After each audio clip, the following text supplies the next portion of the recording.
What's going on, Hashtag Nation? Mario from Hashtag Sports. And tonight we're going to be going over the Philadelphia Eagles versus the Buffalo Bills. We're going to break down a few of the plays on offense, a few of the plays on defense. We're going live for the special edition of the Friday Film Room. So, let's go. Man protection. What does it mean when you say, man protection a lot of times? This year with the Buffalo Bills, not a lot of guys will be calling man protections at the line. So I figured that I would just try to create a video to let you guys know offensive game plans and protections and stuff like that. What is up, Hashtag Nation?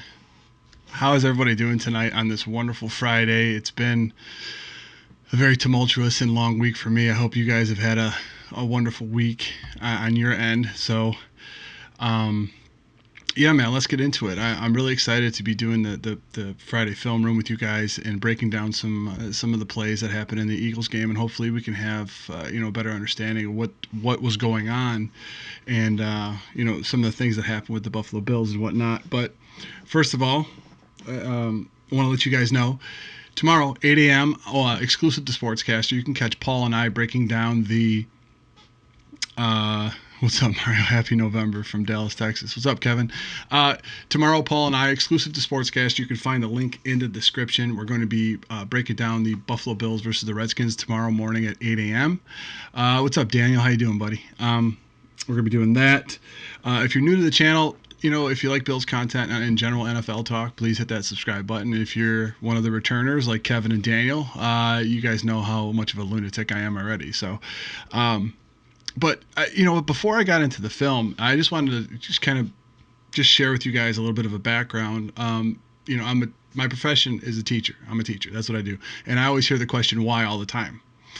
Why should we do this? Why should we do that? Why should you guys listen to, what's about to happen with the film breakdown? Well, I just wanted to give you a quick background without getting into too many details. For about 30 years, I've coached, played, and studied this game.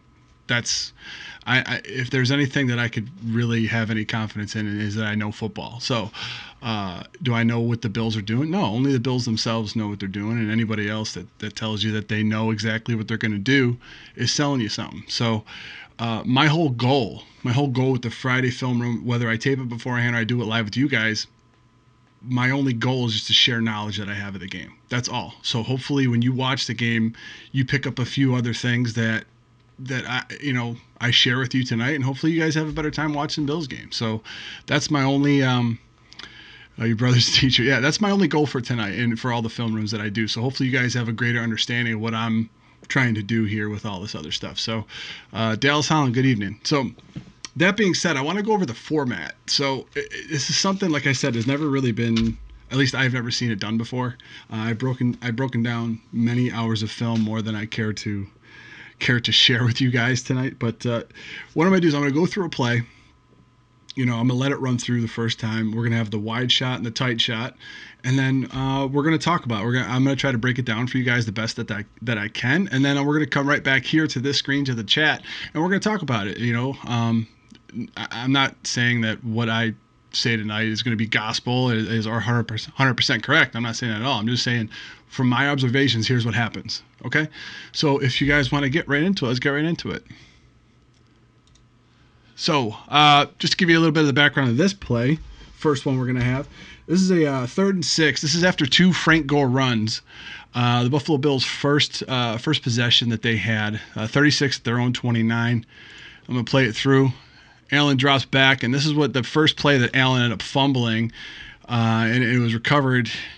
It was the 3rd and 6, but as we see the tight shot here, you see all these guys starting to crowd around, and that has been something that's been very commonplace for the Buffalo Bills and what's been going on in the games that they have been playing. You start to see this type of look going on with the Bills anytime they're in a third, and I like to call it behind schedule. They're kind of in a third and medium right now. But that being said, this is the kind of look that Allen and the Buffalo Bills have been getting for a few weeks now. If we go back to the Miami game, you look, this is a 3rd and 11. So as I run this through just a little bit, you start to see all these guys around the line. Only one guy has his hand in the dirt in the center of your screen here. They end up bringing out an all-out blitz here, and you got one high safety in the back. very similar to, and this is the Patriots game. So they have guys all roaming around. One guy has his hand in the dirt, and they have one high safety that's just kind of sitting in the back here.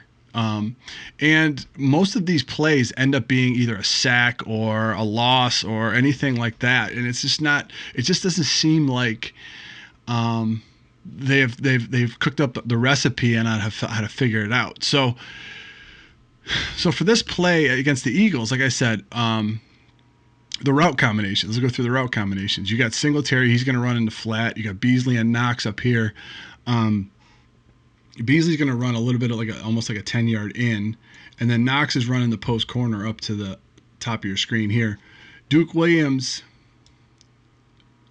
is going to run off, and John Brown here is going to run a little slant.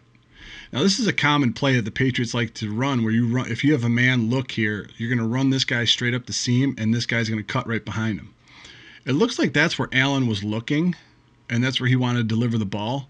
As you start to see Brown start to open up a little bit there, but the guy that concerns me is this middle linebacker, and I'm going to get back to him in a second. So let me just go to the tight view of what I've seen. Now, in the past, it seems like teams were always bringing an overload blitz, and it didn't seem like the Buffalo Bills were able to block it. But if you look here, you have an end, you have another defender right here. This is the middle linebacker I was talking about, and then you have a defensive tackle right here, and you have the wide 9 out here. Because Knox and Singletary are right here lined up, this safety and this linebacker have to account for them if they're in a man look. If we go back to what the alignment was, you could tell that this is a man look. That's a man look. So we're going to go back over to this portion of the play. It seems like these guys are locked up. So Ford has this end out here. Feliciano can get him. Spain has here. Dawkins has here. And then if this middle linebacker comes, Morse can get him. So it seems like this is going to be blocked anyway, which is probably why Allen, when he's stepping back there, he's very relaxed. He knows it's blocked up. However, this is a breakdown right here with Feliciano. That's what ends up causing this play. But the thing that I want to take a look at is watch Allen's head immediately off this. He catches the snap. He immediately looks left. This middle linebacker is reading that. So as this play progresses through, he knows that's where he's going.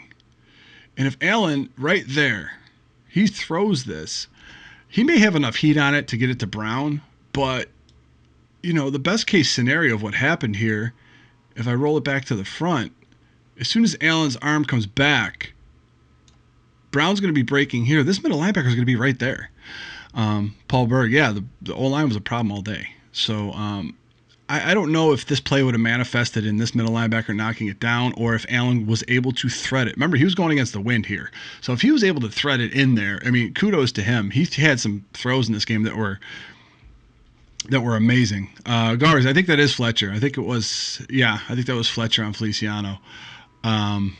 So what they did, they just came with a straight rush. I mean, this is Schwartz. If you guys are Bills fans, you guys know this. This is the wide 9. Schwartz had that here. So they just came out with a straight rush. I mean, it looked like it was blocked up pretty well, everyone else, but Feliciano just had a little trouble right here, which the ball got knocked away. But I got to say that the fact that Allen's head snapped over to the left and stared down Brown that whole time was a little concerning for me. That's just that. Like I said, it was just a concern for me for that was going on with him. On that particular play. But the other thing I wanted to go back to, I'm sorry, I got to go back to the film.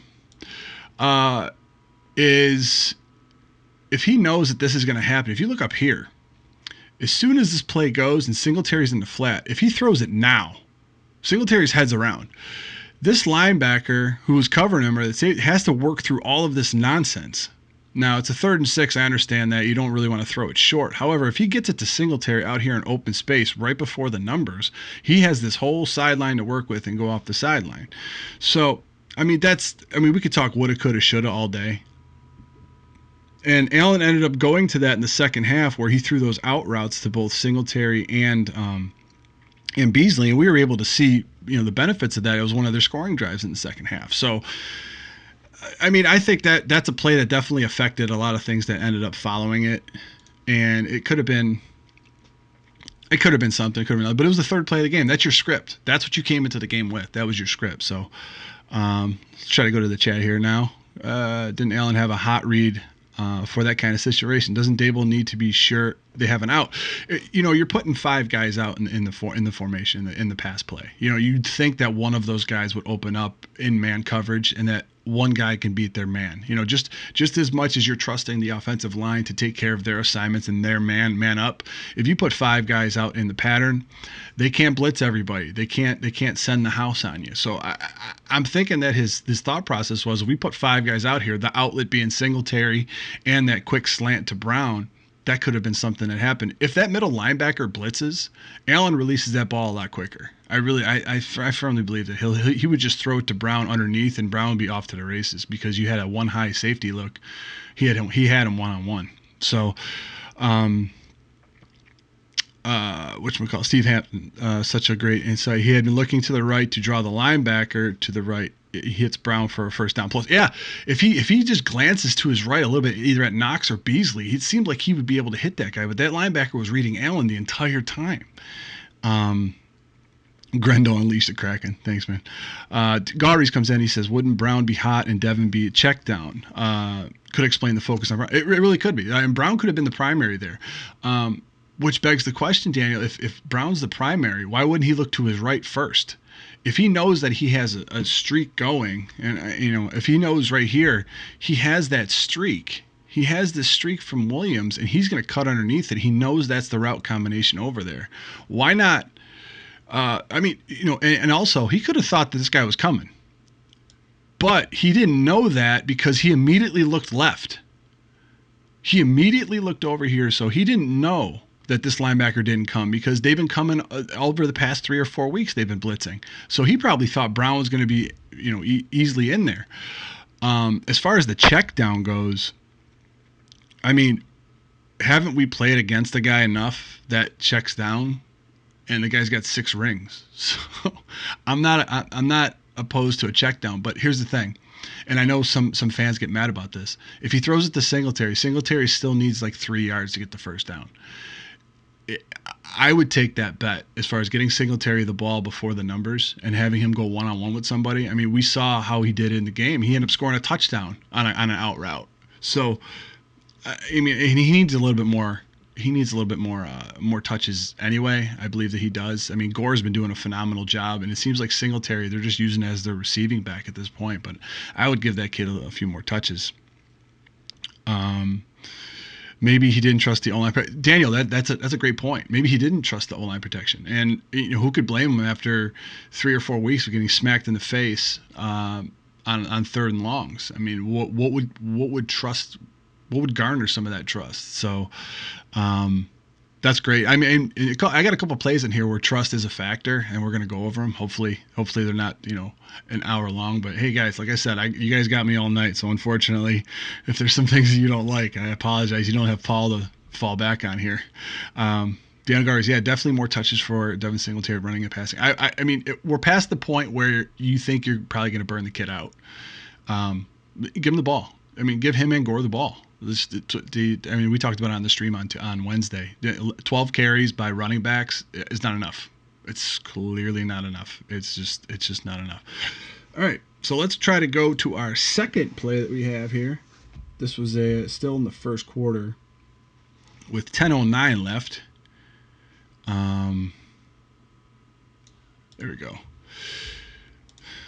So 10:09 left, 1st and 10. They got the ball on their own 20. All right, we see a very conventional defense for this. You got a single high safety here for Philly. Let's try to run this one through. You got a bunch formation up here by the Bills. You have Singletary to his left. You got one receiver down here. So as we play it through, let's try to see the result here. I believe, this is the pass to Smith over the middle. All right, I think this is the second series. All right, so if we look at the tight version, as I always do, Mario does because Paul does all the responses. So, yeah. Sorry, guys, if I'm not in the chat itself typing in. I'm just going to try to look there and try to try to answer as much. Juan Castillo, who needs Paul? That's too much. All right. So, like I said, we got Lee Smith here. You got Beasley. You got DeMarco. You got Singletary over here. Your Browns split out to the left. Now we start to look at this. This is the epitome of the wide nine that we're starting to talk about. Protection call. They shift everything to the right because you got your trips formation over there. Dawkins is on an island by himself over here. Spain's taken here. Morse is here to help out, and then you have Feliciano and Ford. Seems to be blocked up pretty well. Okay, Allen has a lot of time. You look at this. The Philly opens up a window for him here. So if he had a crosser right there, which he did, but here's where it seems like a stark contrast to the play before. So let's try to take a look at the route combinations that we have. So DeMarco right off the line, he goes to the flat. This is a mirrored concept. You know, we talked about Dable running a lot of the concepts from New England. This is actually a mirror concept. So what you do is the innermost player over on this side, which is Singletary, over here, which is DeMarco, they're going to run flat routes. They're going to run straight to the flat. Boom, boom. Flat right here, flat right here. That's what they're going to run. The next inside guy that you got Beasley here. Well, I know it's Smith right there, but you got Beasley right here and you got Brown right here. They're going to run hitch routes. So as I go through, boom, boom. One here, one here. And then Smith he's the safety blanket in the middle of the field. Now, this is a play where Allen's eyes actually helped him. Because what you do is you have linebacker right here, linebacker right here, you have your middle linebacker right here. This is the guy you have to get out of the middle or get out of wherever you want. Now, the reason you run those hitches and you run Singletary out in the flat and you run DeMarco out in the flat is because those linebackers have to go out. It widens the defense. It definitely widens the defense. So as we play this through, DeMarco and Singletary are immediately going to the outside. You see both linebackers go with them. Smith is going to find a nice little comfortable spot. But Allen, because of the previous play that he had on the previous series, he looks to his left. He wants to hit Brown. He wants to hit Brown on a hitch. So as he stares to his left, you can see him just inside the goalpost here. This middle linebacker starts to go this way. This guy is accounting for DeMarco because that's the initial reaction that he had off the line. So Allen looks to his left, and then he comes right back in. Now, he knows he already got this guy out. He just has to beat this guy with the throw. And boom, he got him. All right. I think they tried running this a little bit later in the game to Croft, and it just didn't really pan out very well for him. But, you know, a nice throw on first down play. He ended up getting 6 yards. That's what you want to do. You never want to get behind schedule with that, Berg has a great point, and no one goes over 10 yards. But this is an example of the mirrored concepts that they will run sometimes. This usually helps your young quarterback. This is a great play to call. I mean, it helps your quarterback. Now, is it easy to defend? Is it easy to defend? Well, it depends. Depends who you got out there, what kind of horses you have out there. But if he knows over here is the same route concept as over here, he just needs to read the middle linebacker and see where he's going to go. So, I mean, I like those plays. I like plays like that. I mean, he's trying to help him out. I mean, it's still on the script. I mean, technically, second series, you're still on your script. You have about 15 to 18 plays that are your script that you want to call, want to run, you want to test out on the defense. So that's one of the things that we're going on. We just need to send someone deep to make them think we might go deep. Berg, you have a great point. It's like you're stealing my notes tonight, man. I got some stuff later on some of the some of the pass plays here that I want to do. So on the same series, I actually want to go on the same series because the Bills went to a 2nd and 4 on that, but then they went to a 3rd and 1, and this was the 3rd and 1 play that ended up getting stuffed. So let's go back to the theater, and so if we're coming in here, this is the Gore. This is the run with Gore up the middle. Now you got one wide receiver up here, and you got everybody and their family members over in the box over here. So they end up stuffing this for no gain. They don't get the first down. They don't sustain the drive. Defense is going to come out because they have to punt it. If you look at the tight shot, all right, this is what we talk about with game planning and a lot of things that has to happen. So you have 1, 2, 3, 4, 5, 6, 7, 8, 9 guys in the box. because of the play call, it doesn't seem like a bad play call, but you can see this guy right here throws a wrench in the entire thing. And Philadelphia loves to do this. They've been doing it for weeks. What they'll do is they'll either jump a guy, as far as Jenkins right here, they'll jump Jenkins up and blitz him right when the quarterback's going through his cadence, or they'll shift these defensive linemen around all the time. And it's pretty amazing the way they do it. Schwartz, I think, is a mastermind with it. It's pretty good. So you see it right there. Boom. Now, what happens on this play, let me just run it through you once. Spain pulls. Spain's over here, and he's going to pull. You have DeMarco leading, and you're giving it to Gore. Usually a 3rd and 1 should be a cakewalk for this team.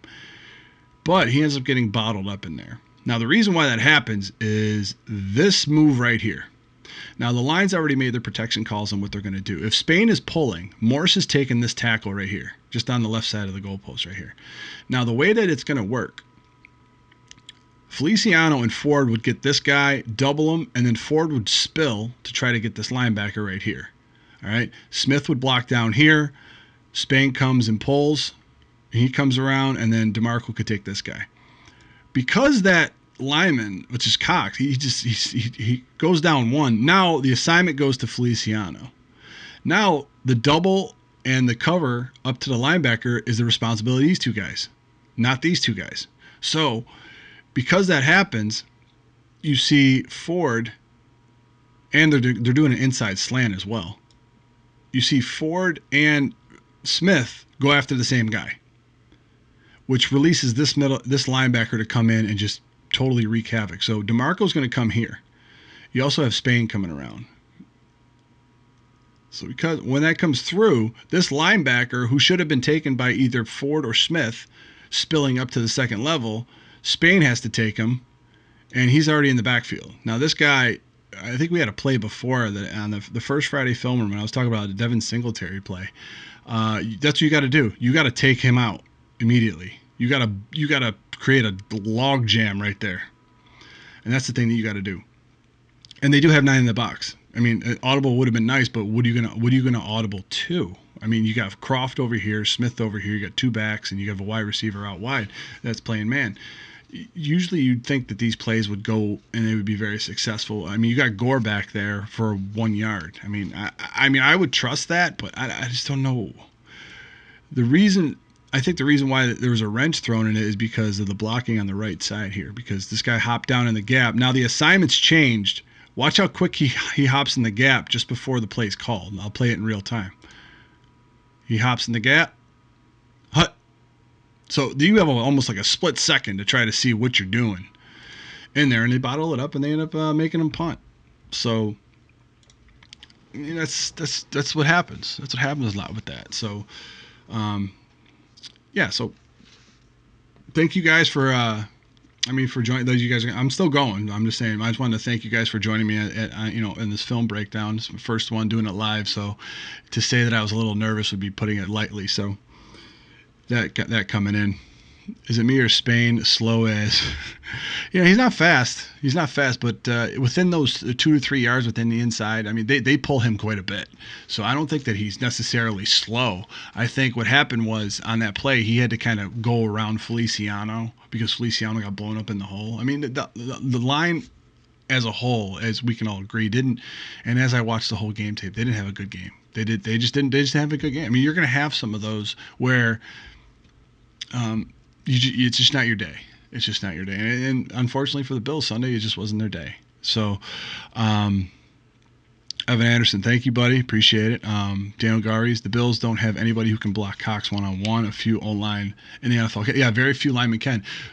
But that being said, Daniel, I want to ask you this. Why wouldn't you account for that? I mean, I know taking another lineman out would be tough. However,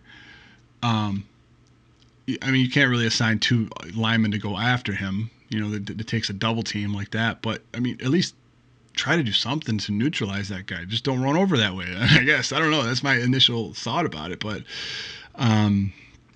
it's just weird. Young King, thank you, sir. Appreciate it. Joe Nelson, tall guys aren't usually the best middle linebackers for some reason. We'll get to Edmunds soon. Believe me, we will. Minnesota ran all over this team. Yeah, It's tough, man. It's tough. It's tough to see what's going on with this team, and I just really don't think Sunday was their day. I mean, that's the closest I could put to it. So, third. So that's the third one. Oh yeah, I want to go to the pass to Foster. I know you guys want to see that. That was at. Oh wait, no. Let's do something better than that. Let's do something better. We're gonna go to here. 1454. Boom. All right, to the theater we go. Kevin, yeah, it was great to meet you last weekend. I met Kevin over at the Legends and Stars event. Really cool dude. Really cool dude. Gears and Gadgets. Hey, Dan, what's up? Good audio. Thanks, buddy. Appreciate it. So we got this was the touchdown to Beasley. Let's celebrate a little something here. I just loved what happened on this play with Allen, and what he was able to do was just awesome. And I want to see more of this. You know, he's got his shotgun. He's got Singletary to his left, drops back, goes up in the pocket, and throws a touchdown to Beasley. 7 points for the Bills, and with 14:54 left in the second quarter. All right. As we look at the tight shot, you're going to see the wide 9, of course, lineman, and lineman right here. Okay, you got your 2 ends or your 2 tackles here. None of these guys are covered. So either they're helping out. Spain's here. Oh, no, wait, that's Feliciano on the left side. Is that? Yeah. No, he's over here. Sorry, this is Spain. This is Dawkins right here. You got one-on-ones here. Knox is going to be going out in the route, and you got Duke Williams right here. So, that being said, as we run through it, Morris is going to be, once again, he's going to be helping out. Okay, hold on. I don't know what happened to my video feed. It's not moving. So let me try to just redo this real quick again. Let me go back to that play. Yeah, sometimes it freezes on me, guys, so just bear with me. He sucked up that defender. Yeah, he definitely did. He definitely did. I mean, that was great. That defender, as I was going to say, I mean, he had nothing. He couldn't do anything. I mean, he was caught between a rock and a hard place on that play. So if we go to the tight shot once again, we go in here, start to run it through. Morris is going to be assisting. He's going to be looking to assist. Dawkins is here. You got Spain there. Feliciano. Naseki in right now. Okay. So the great thing about the wide 9, this is why they do all these shifts and everything. When you have the wide 9 and these guys actually take a wide angle, all you got to do is shove them aside. Allen reads that, steps right up in the pocket. All right. This is what I love to see him do more. Because, you know what, initially on this play design, this was a 3rd and 14. Nobody was open. So Allen gets up in the pocket. This is the linebacker right here that we were talking about. He is caught between a rock and a hard place. There's no way he's going to make the right decision here. He's either going to pick Allen or he's going to pick Beasley. If he picks Beasley, Allen can run it in. If he picks Allen, and the result that we saw, Allen dumps it off to Beasley. There we go. So the one thing that I just want to focus on, I'm not being a negative guy here. I'm not at all. I'm actually curious to see this because I forgot what I took down. I didn't take my notes down for this one. So Allen catches the ball, immediately looks left. I think he wanted to hit Singletary on this play. If we go to the wide, as soon as he catches the ball, he looks to his left. You got Beasley running across. You have Brown running up straight up of the field here. They have a zone backside here. So if he hits, once again, this is what I was talking about. If he hits Singletary right before the numbers, Singletary could probably bring this in the end zone if he wanted to. So that was his first option. I think when he looked over there, Singletary didn't have his head turned around yet. So that could have been it. So he stepped right up in the pocket. And it's funny, too, because you see this defender down here fall down. Croft was all by himself. It's so funny. So there's a bunch of different ways that he could have went. Kevin, he goes, I think maybe bad luck for Bills. Only 2 games I went to, we lost. You're not bad luck, Kev. Don't worry about it, buddy. All right, so that was a touchdown to Beasley. It was refreshing to see Allen step up in the pocket and do that. That was great. You know, and I know some plays he can't do that. He's not able to step up in the pocket. I'll tell you that right now. Daniel Gars, it's the kind of play I've been waiting to see between Josh and Beasley since they signed him. Love that play. Hope to see more. 100% agree with you, Daniel. 100%, dude. All right, maybe our O-line, Donald Dustin, maybe our O-line would be better if we actually had tackles instead of guards pretending to be tackles. It's one thing I don't like about McDermott. Too many slash guys instead of real tackles. You know, we've mentioned that quite a bit on the program, and I think it's one of those things where I think we're just gonna have to accept it. I mean, would I like Ford at a guard? Yeah. Would I like Dawkins at a guard? Yeah. That's not their thinking now, and I'm not an NFL coach. I'm not in the NFL at all. Probably for that reason, they think he's a tackle. If they think he's a tackle, I have to go with that. And I mean, I can go against the grain all I want, but it's just gonna frustrate me. So Joe Nelson comes in. It just seems like putting Edmunds at middle linebacker is putting, the round peg in a square hole. Yeah, he may be held back by position. There may not be Edmunds' position in McDermott defense. Maybe Alexander's. Paul and I have stressed quite a bit that we like Edmunds as an outside linebacker, and there are some times where they'll shift their middle their linebacker alignment where Milano will be in the middle and Edmunds will be on the outside. They do that every once in a while. Frazier likes moving his guys all around. If you think about it, up to last year, there's now 23 games on this defense. Lot of games to scout to see where the holes are. Now, that just means that McDermott and Frazier have to be a little bit more ahead of the curve on where teams plan to attack them, and it seems to be the run game. And unless they could figure that out, I mean, they might have some tough sledding on Sunday against a 1-7 team. Washington's 1-7 but they're not really a 1-7 team. They have the infrastructure is kind of a mess, but as far as talent level, they have some pretty good guys up front, and I heard it's supposed to be a horrible game. So who knows what happens in that game? So Jack Patrick. Where's all that? Oh, thanks. Hey, no problem, buddy. Is Kevin Johnson playing for Levi this Sunday? That's a great question. We're going to cover that tomorrow morning. I haven't heard anything. I heard he may be out, so I don't know. I'm not really sure. Don't worry. No more home games for me this season, Kevin. It's all right, buddy. Don't worry about it. All right. Dawkins and Ford getting smoked every play shows that they're not tackles. Like I said, Paul and I have been banging our heads against the wall about that for a while. It's just not going to do anything for that. Chuck Christopher, what's up, buddy? Did I miss the video review about Oliver getting or not blown up or runs on the hit? No, we haven't gone to the defense yet. And I just wanted to let everybody know, and I hope I mentioned at the beginning of the broadcast too, but I'm going to have times for all of this stuff upon the conclusion of the video of all the plays that I go over. I'm going to actually have times written down in the description. So you guys, if you want to rewatch it and go over a couple things or tell anybody else to watch it, they're going to have all the times for all the plays that we break down. So can you go over a play or two for the D-line? I absolutely will. I got one more play on the offense, then we're going to shift over to defense. So, but the one play I wanted to go over was the pass to Foster. I know that was a big deal. It was with 2:27 left. So let me go over to the film room. 2:27 left in the first half for this team. Boom. There we go. 2:27. There we go. 2:27 left. You got a 4-point lead.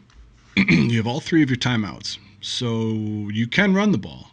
You definitely have the ability to run the ball. Now, the Buffalo Bills did something which I loved during the game, but it never manifested in anything.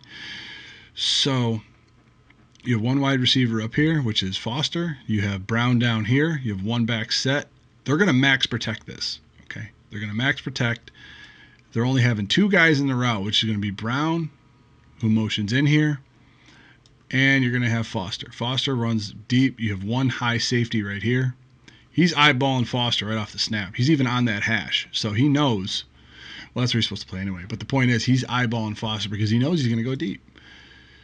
Allen pumps to Brown and it ends up throwing a laser down the field, which just gets caught up in the wind and it ends up not manifesting in anything. But, and then if we look at the tight shot, we see Allen drop back. I don't know why he's play actioning. There's 9 guys in the box. Didn't make any sense. Or 8 guys in the box, rather. So that ball is just a little short. A couple things on that play that I've noticed. Mario and Paul are my nominees for OC and DC. Yeah. My resume is a little light for that, but I do appreciate the compliment, buddy. So here's a couple things I want to go over. Okay. Now, when you have 2 guys in your route, you only have 2 guys in your route. It's not that one guy is a decoy ever. When you have 5 guys in your route, maybe two guys are doing, running up the seams to run off a linebacker or a safety or anything of that nature. That didn't happen. Okay, when you have two guys in the route, you have to be equally versed to get the ball to either one of them. You only have two reads. You really only have two reads. So the beautiful thing is why I just don't think that this was supposed to be a bomb to Foster is because of what Brown does. Brown motions in. He knows it's only one high safety. So what he's doing is he knows he's going to try to beat this guy off the line. Now, by motioning in the way he does, this guy's momentum is going in. So he motions inside of the numbers and then immediately does a move and breaks outside. Now watch Brown. After he breaks, boom, he's open. Throw the ball now. Throw the ball to him right now. Okay, he's even with the defender. You have all of this real estate. This guy's not going to get there. He's just not going to get there. You know how far he is away from him. If Allen puts this anywhere by around the 35 down here on the outside shoulder, Brown might be gone. But he pumps it to him. Even Brown opens up a little bit more. Okay. Now, you could say that Allen pumped over there to get the safety out because he wanted to hit Foster. I can understand that. That's not bad at all. But that's what he ended up trying to do. All right. So here's a couple things that I have questions with on this play. All right. You got 1, 2, 3, 4, 5, 6, 7, 8 guys in the box. I don't think that they think you're going to run when you got Foster and Brown on the outsides, even though Gore is in there. So he runs the play action. Now he stares him down. Maybe to move this safety. I don't know. He stares him down, pumps, and then Foster tries to get away. And he tries to launch this. And he just goes a little short. Now Foster has to try to fight his way back for that. If he fights his way back, he might get a PI call. Who knows? But he's got to try to fight his way back for that ball. I don't even think he expected it, to be honest with you. But I don't mind the play call because here's what I thought. This is 2:27 left. You got a first down. You have 3 timeouts plus the 2-minute warning. You can burn a play. I thought Dable was doing this to put Foster on the other side of Brown to see how teams play. Because here's what happens. If you put Foster and Brown on the field on the opposite side of each other at the same time, you're going to have this defense make a decision. This defense has to make a decision. This guy is going to be put in a bind. Either he's going to go over top of Foster or go over top of Brown, but either one of those guys could beat their corners deep, especially with the way that the secondary has been playing for Philly this year. I mean, they haven't been great. So they're going to have to make a decision. If you complete this to Brown down here on the sideline, let's say he doesn't score, but if he doesn't score, you complete a long pass. What does that do eventually? Well, maybe it takes one of these safeties out of the box. If you want to run the ball, you got to get this guy out of the box. I believe that was the design of this entire play, was to try to get a guy out of the box. Now, what you have to do is you got to complete it, of course. So, I mean, that's just my opinion. I mean, that could be nothing. It could be something, but that's just my opinion. If you want to get these guys out of the box, you got to complete. When you have a couple of those deep passes, you have to complete those. But I don't think Foster was the guy here. I really think with Brown motioning in, and then he ran to the outside. He's got him beat now. Allen's got to trust this. I think he just made his mind up to go to Foster off the snap. It could have been. I don't know. It could have been one of those things. I don't know. So, I don't know. He gave up on long ball. Win was horrible. Yeah, they didn't go deep after that. Jack Packers, I'm kind of mad. You're good at showing me things I kind of regret watching. Like 6 more points that never were. I'm sorry, buddy. No, but I was so excited right when that happened because even though it was incomplete, I thought Dable in his mind was saying, listen, I'm going to put these guys on the opposite side of each other. I want to see how the defense reacts to it.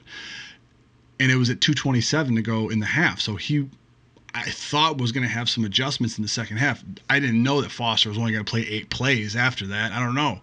So in that respect, I thought it was going to manifest into something, because I think if you put Foster on the other side of Brown, I think that's just a very dangerous combination for other teams, and they have to make a decision. Either you're going to continue to see the one high safety look on all these third downs, all these second downs, and Allen's going to get pressure, and you're going to stress this offensive line, or you could start completing not just necessarily deep balls, but just deeper than you have to get a guy out of the box that has to play over the top of those guys. Now, what happens when you do that? If you complete some of those passes, I'm not talking about deep balls. I'm just talking about if you complete one along the sidelines, like to Brown, if he completed it for like 20 yards, 20, 25 yards. Okay, it takes a guy out of the box. It opens up Beasley underneath, opens up Knox underneath, opens up your running game. That's just basic. I mean, I think that's just basic football in that respect. If a guy's beating you in a certain play, you have to account for that. And putting another safety back there over top of a guy that could beat your corner is something that you have to do.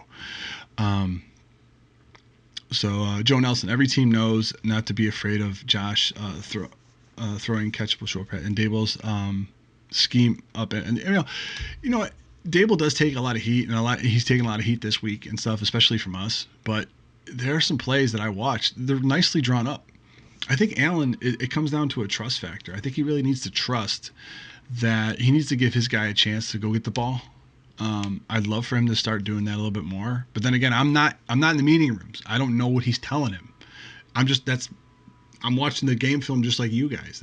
I'm just trying to give my objective opinion on what's going on, and sometimes it doesn't seem so objective, but that's what I'm trying to do. So, Joe Nelson, middle intermediate, when it's all a tight end on flag route. Yeah, he did. Croft and Knox run all those flag routes on the outside. Rage Dog, the safety cheated towards Brown, but they had Foster run to Brown's side where the safety already was. Why send both speedsters on the same side of the field? Only need one safety against Dable. Well, let's try to look at this in this perspective. If you're wanting to go to Brown, you got a 2-man route. If you want to go to Brown, you sprint Foster right at the safety. Okay? So he holds the safety. That's the thing. Allen's look over to Brown and pumping over there had the safety move. Safety shifted. So he could probably throw it to Foster. If that throw was probably on a better day, it might have been complete. I don't know. But if your goal was to go to Brown, Foster has to run straight at the safety to occupy him because the safety has to account for him. If you want to go to Foster, I agree with you. It doesn't make much sense to put both of those guys on that side. That's why when you look at the film again and you come in, Brown, he's over here, he's got his hand up in the air. He stops. Then again, the ball's already out, but he stops. This guy's way over here. Now, if this ball is anywhere here, it seems like he'd be able to catch it. Yeah, that safety's nowhere near it. Allen just let it go because he's got a cannon. Did he throw that from the 15 to the 20? Good Lord, this guy's a maniac. It was a little short. But that being said, I think that if you want to go, to Brown, you run the safety right at him. You run Foster right at the safety. I think that's just... And 2-man routes are tough to diagnose too. I mean, what was the real goal of that play? Did Foster run the wrong route? I mean, he did that in the preseason. It could have been a possibility. He ran the wrong route. Maybe he was just supposed to go straight up the field. I don't know. Anyway, Dable needs to eliminate the spy rushers somehow. Flooding the middle is my vote. Daniel Garvey's, Lee Smith is responsible for 6 in the past. Oh, that's not good. No. I'm starting to think that this is a year that coaches never anticipated that will be more than 8-8 or 9-7. Ooh, I hope that's not the case. But we came into the season, Paul and I, we said that you have, at least from at the beginning of the season, we say you have a defense that's a 13-3 defense, and you have an offense that's like a 9-7 offense. So what do you average out at that? I think the Bills are still very much in play for if they play the way they've been playing. You could see 10 wins out of there. I really think you could see 10 wins. Galleries comes in and says, I don't have a big issue with the play calling. In my opinion, the penalties, O-line breakdowns, and drops, Josh needs to complete more passes. There have been so many penalties on the offense that have killed drives, and I totally agree with you, Daniel.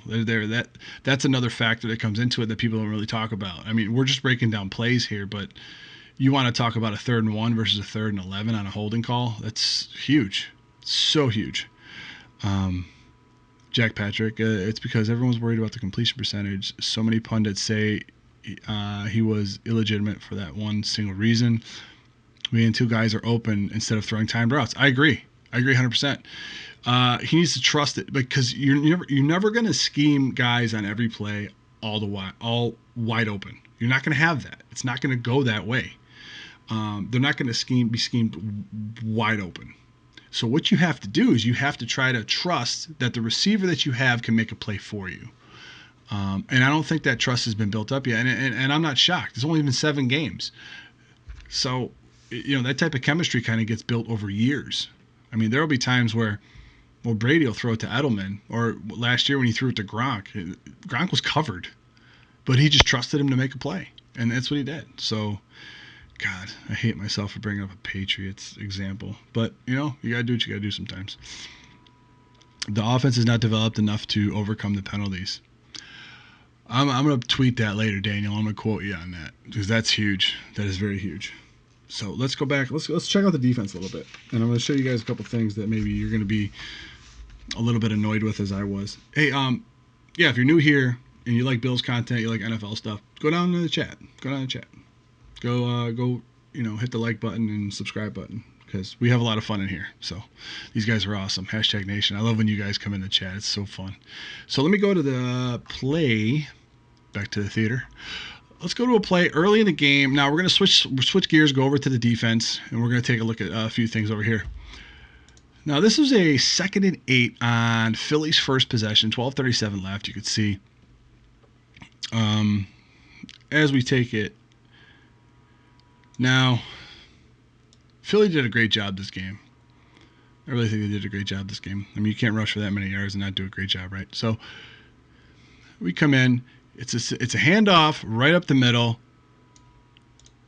And this is the one where he ran over Edmunds in the middle. He ended up getting, I think he got like 6 yards. Yeah, he got 6 yards.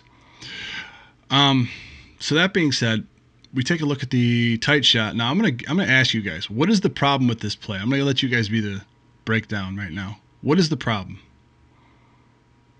as we look through that play? What do you think the problem was in that play?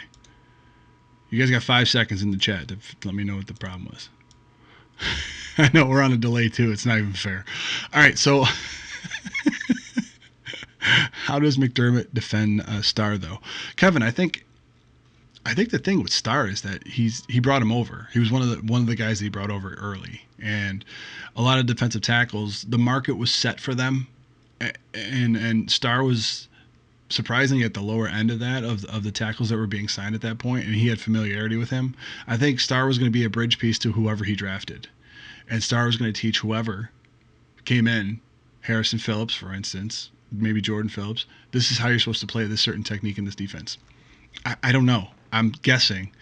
Donnybrook, there's no left guard. Rush that gap. Edmunds. Jim Bitway wins the prize, if I had one. But that was it. I was so frustrated with this play. So let's go. Here's the wide shot.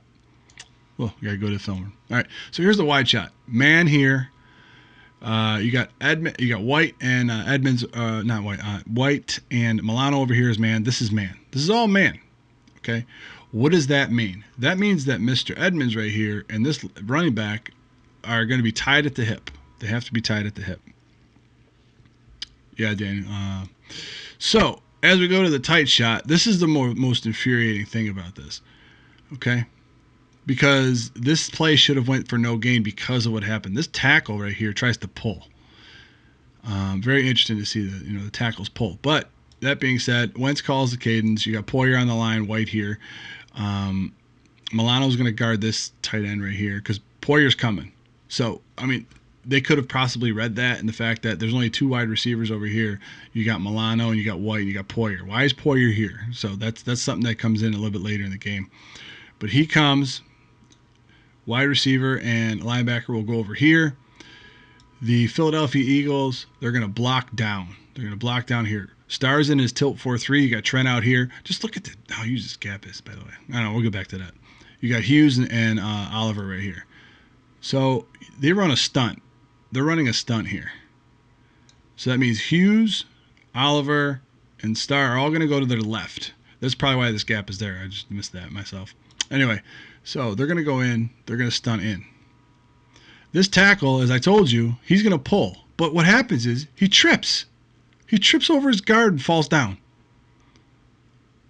Okay.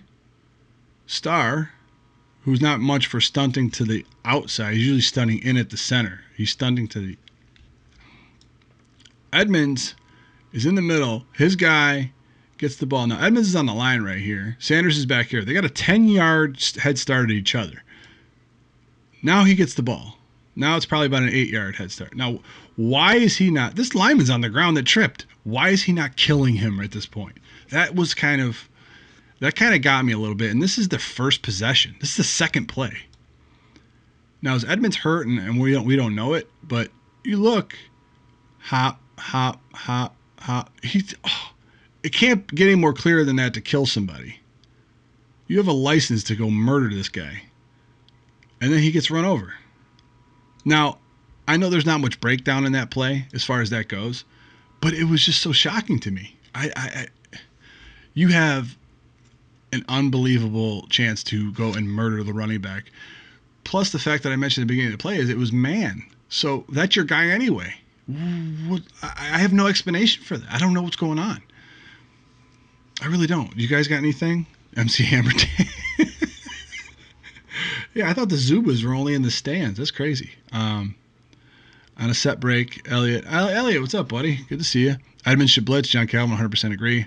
McDermott has the wet blanket style bend but don't break defense. It could be. Edmunds looked like Peyton with his stutter steps. Yeah, look at the size of that hole. Donnybrook, I agree with you, man. It was just crazy. I didn't get it. Too legit to hit. I quit. I wonder if there were ghosts. Oh God, stop it. I don't know. Edmunds gave the momentum, give running back all the momentum. He needs to attack. There would have been 3 yard. Yeah, it definitely would have been something else. I don't know. It would have been something else. I just don't get it. I mean, Oliver almost makes this play. He gets blocked down, has to go over a guy that trips, and almost makes the play. Wow. So that was the first play that I had on the defense that I didn't really have any kind of breakdown for it. I was just confused. I was very confused that play. And that being the second play of the game, what was the message sent as far as the defensive game plan going against the Eagles? Was it because they run play action a lot and he's been burned a little bit on play action? I don't know. I don't know what Frazier and McDermott were planning to do against the Eagles, but whatever it was, I don't think it manifested itself into success as we saw. I mean, 31-13. That's not very successful. So defense, that was okay. Next play. Let's go to the next play. This is now we go to a 1st and 10 at the Buffalo 24. It's 4:35. Let me skip down. Let's go back to the phone, guys. You're in there. All right. Go back to the room. All right. All right, now I showed you this for one reason. There's nothing really exciting on this play. I mean, this is the play that Wentz, he just throws it to Jeffrey. All right, he comes off the line, he just throws a really quick pass to Jeffrey. RPO, throws it to Jeffrey. That's all it is. Nothing exciting. Nothing exciting on this play. However, the one thing I wanted you to look at was this. And this is exactly what the Eagles were setting up. This is what I talk about when I believe that the Bills got out coached. You look at this. You try to find out what the alignment is of Buffalo here because you have one back here, one back here. There's only 2 times in this game that the Eagles ran this with both backs. And I think you guys remember that play quite well. It was the 65-yard touchdown run.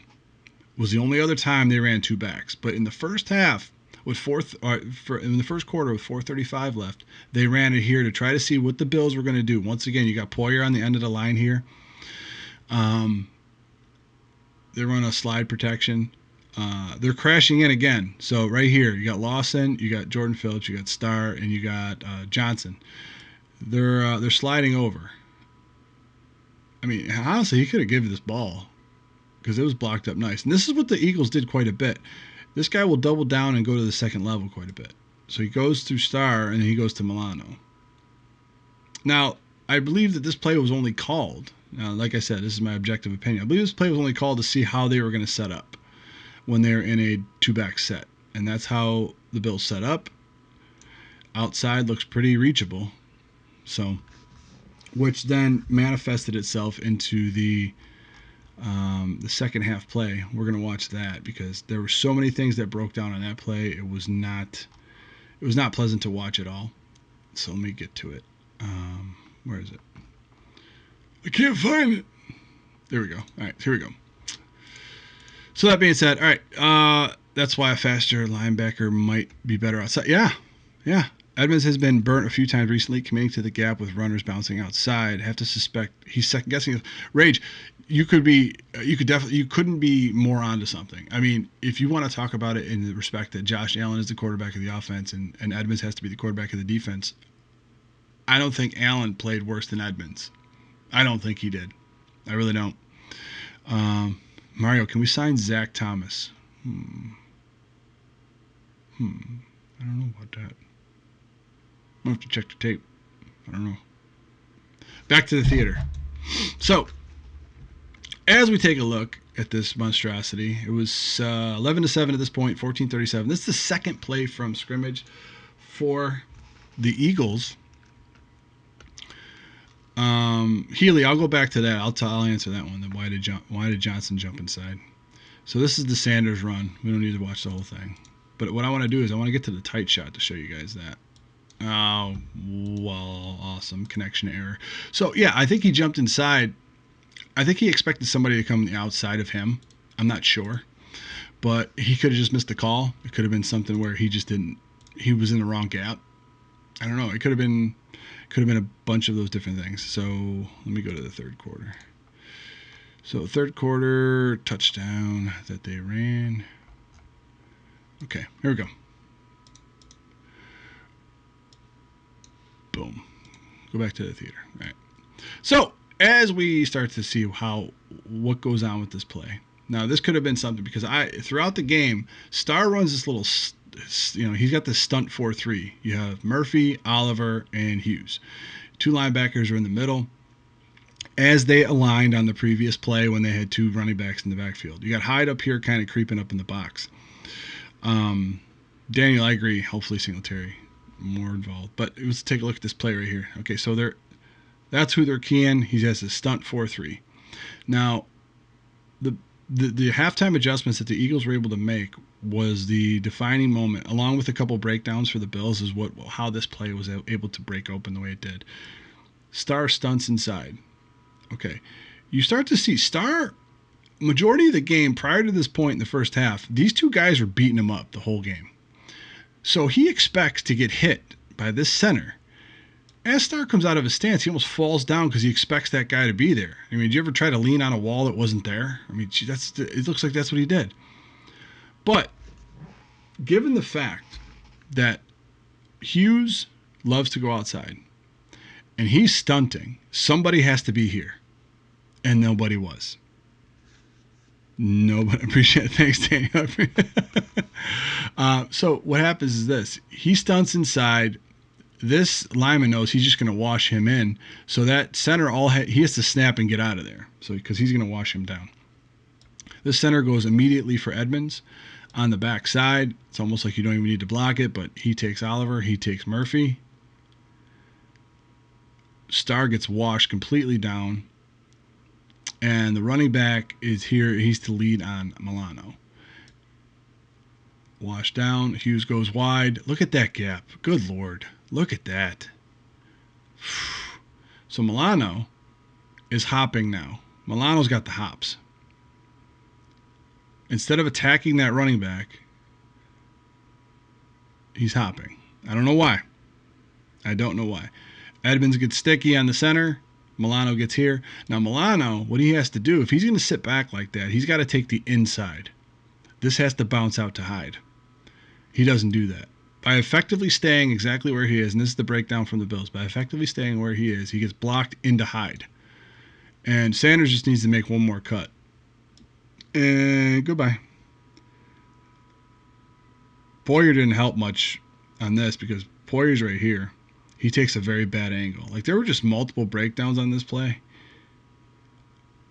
And he just took a bad angle, and then it was off to the races for Sanders. So, Milano didn't trust Hyde, young King. It could have been. It could have been a scenario where he didn't trust him. I don't know. It's weird. It's very weird that happened.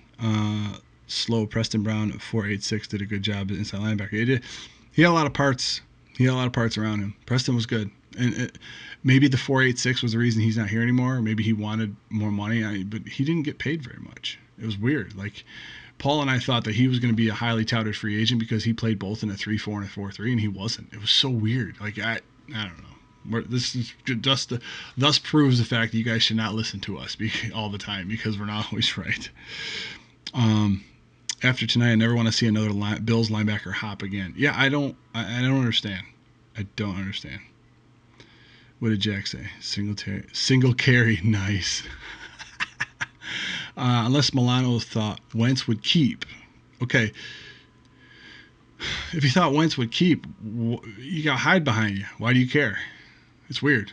But I know that sounded very mean. No, but he had Hyde behind him. So if you're understanding the whole scope of the defense and what all the assignments are around you, and the fact is there was some play action that was run in the first half that I skipped over, obviously, and that's the biggest thing that I wanted from this film session to give you guys. We got a couple more defensive plays to go through, but the biggest thing I wanted to give you was the fact that I'm not just taking these plays in a vacuum.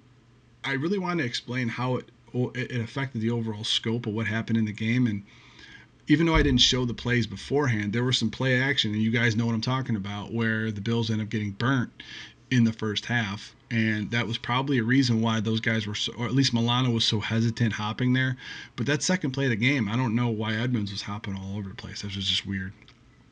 Hopping is indecision. I think that's nail, meathead. You know what I mean? That's reacting instead of attacking. I think if he reacted like a middle linebacker should, or a linebacker should, he would have attacked. That's just weird. Like, the whole thing about this game, it was just such a dud on so many levels. Watching the film, Dan Mitchell, we did a collab with Dan Mitchell. He ended up tweeting me. He said, "Why would you want to watch the game?" I'm like, is there just one thing you really like doing and you enjoy and you never really get a chance to? Well, watching film is it for me. I love watching film. It's good fun.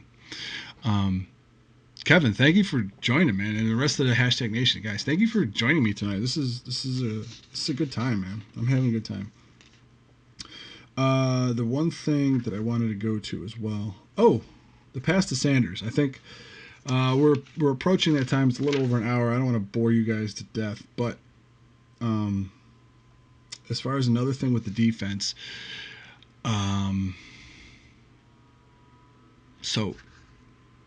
second quarter. Okay, go back to the theater. All right. So second quarter for the defense had a little trouble. It's 12:54. Here we go. All right.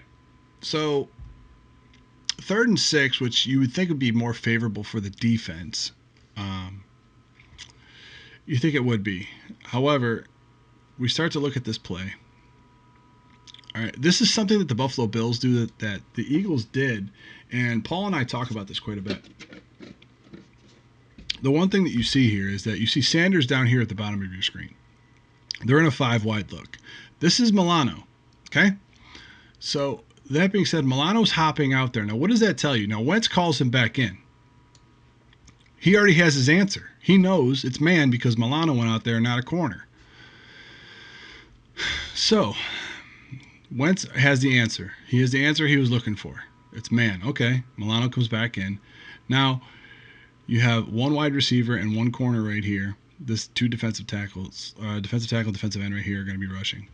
Now, this is the play to Sanders where he ran all the way across the formation. Wentz just dumps it to him, and he ends up getting a first down. I think he got 15 yards in this play and a 3rd and 6, which kept the drive alive. You see here, he hops right in. He's going to go right across the formation. Just dumps it to him. He's off to the races. How did he get so wide open? Well, the first answer that Wentz had was that Milano went out here wide and went in. The second answer is, this is where Edmunds is, by the way. Edmunds is out here. So he already knows it's man. Now, there's no way that Milano over here, unless he has a rocket up his you-know-what, is going to catch Sanders running this way off the snap. So he sprints. Milano comes up and And he goes, uh-oh. You got Milano right here. Sanders is right here. There's no way. Now, the great thing that the Eagles do is they run crossing routes. They run a couple crossing routes to try to get in Milano's way. Now, I know what you're thinking. Milano should have ran into him and drew the penalty. I don't know. It would have been kind of tough. We already seen that go against the Bills once this year. So he runs all the way across the formation. Nobody really touches him until he runs out of bounds. Let's try to look again at the tight. So he comes in. Milano's even playing outside of him because what he did was he ran either a screen out here or he ran in the flat.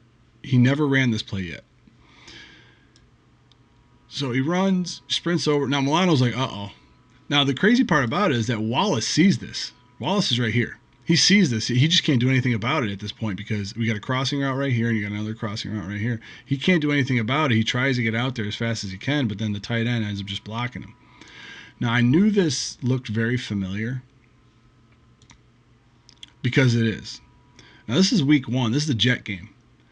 Now, Milano's here hopping in the gap. I'm sorry this is kind of far, but the Jets, they film from the blimp apparently. It's really crazy. So you look at the play. They have a little bit of a different look because you have Ty Montgomery right here. This is man, man, man. Okay? It's almost like a similar look that they had. So Milano's right here. Off the snap, Ty Montgomery's going to go in the flat. Edmunds is going to go right with him. Milano is responsible for Bell. Okay? He runs over there. Milano's still in the middle. Bell's over here. Now, the difference of what the Eagles did versus what the Bills did, or what the Jets did, was this.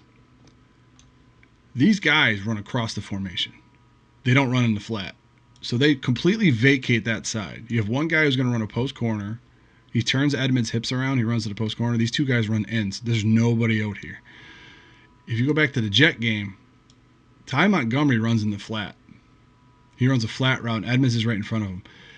If he runs an in here across Milano's face, Bell might be gone. But because he didn't, he ran to the flat, or he tried to run like a little mini wheel route. Edmunds was already out here waiting for him, and Darnold got it to him late as well. But you could see how this is week 1. The preparation for the Eagles. Seeing how, if we run this play, Milano has Bell. If they go in a 2-back set, Milano has Bell. Edmunds is going to take the other running back.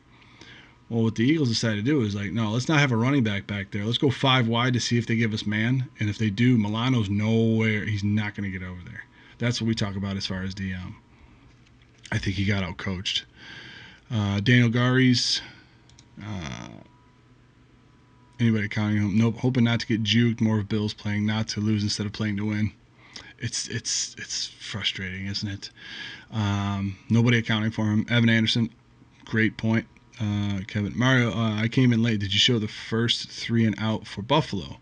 Philly did the same confusion both Miami and New England did prior to that you touched on. Shook my head when I saw that setting up. It's not reading tea leaves here, guys. That's what they do. If you want to look at the film again, just really quick. You got a single high safety. They have all these guys up. And this is Flores. It was good to see it because Flores was a disciple of Belichick. So then you look at the Patriot game. Once again, all these guys up in the box. What are they going to do? They're going to try to confuse them. So that's what happened on that play. And it was just really tough to see all that stuff happen and manifested itself because it was like, oh, God, here we go again. Joe Nelson, Buffalo's a young team overall, but they could be fooled for sure. Absolutely. She was gold. Let's go. What did I miss? Kevin answered you. You did. You actually missed everything. Bills will get back this week 23-6. So, yeah, guys, listen. Like I said, at the start of the stream, one of the things I said, if you're not subbed, please sub to us. And if you're, basically what I'm trying to do with the film breakdowns, and I was glad to be able to do this live with you guys tonight. It's just this is just some of the things that I look at and I see, and I'm questioning every once in a while. Single carry and dancing linebackers, that's what we had. So, it's not very hard to figure out. Like a lot of the things that were going on, we talked about as far as the offense goes with Foster and Brown on the opposite side of the field. Some of the plays that the Buffalo Bills tried to run, Allen's head just being glued onto one side of the field. Some of that stuff is just very confusing. And I know they're a young and developing team, and sometimes they require a little bit of patience out of us. And we've been patient for 17 years for the drought to be broken. Now we want to go to the playoffs and we want to make a difference as Buffalo Bills fans, cheering our team on as well. So, as far as that goes, those were all of the plays that I had for you guys tonight. I'm gonna try. If you guys like this and you guys think that this is something you want me to do on a weekly basis, rather than just filming it and cutting it up and giving it to you guys for the Friday Film Room, I can do these live feeds. If you guys like being part of the breakdown, and you guys can leave comments on any of the videos that we do of, I want to see this on Friday Film Room, I want to see this on Friday Film Room, and I'd be more than happy to go over it with you guys. I just love sharing the knowledge that I have of this game with all of you and just breaking down stuff. It's just fun. Evan Anderson, future video idea, live creative process of making a hype video was stop it, that was crazy. I couldn't believe I did that. Daniel, thank you. Joshua as well, thank you. Love the film analysis. I like even if I only caught the last 15 minutes. Yeah, like I said, in the description, tomorrow we're going to be Paul and I will be going live on Sportscaster, exclusive to Sportscaster. In the description, when the video's done being uploaded and everything, I'm going to put each play that we went over tonight, and I'm going to put the times of them down. So if you want to skip to a certain part, like we're going on an hour and 11 minutes now on the video. So yeah, guys, if there's something in general you want to watch, if you just want to do offense, we can just do offense. If you want to do defense, we can just do defense. If you want to do general football stuff, I'm all for that. I love doing this stuff, man. I love breaking down film, just passing on some knowledge that I've had, some useless knowledge that I've had of this game for 30 years. So thank you for joining us. Be sure to tune in tomorrow for our Sportscaster exclusive. If you're not subscribed yet, please subscribe. Tell all your friends. We're going to be Joe's going to be calling the game. Joe from Believers Talk is going to call the game for Washington. We are going to be doing the post game. Paul and I will be here, so make sure you join us. It'll be around 5:00. But yeah, I can't thank #Nation enough for coming to join me and joining me in the film room tonight. So it was a lot of fun for me. I'm glad you guys had some fun, and I'm out for the night. I get some sleep. I'll see you guys tomorrow morning.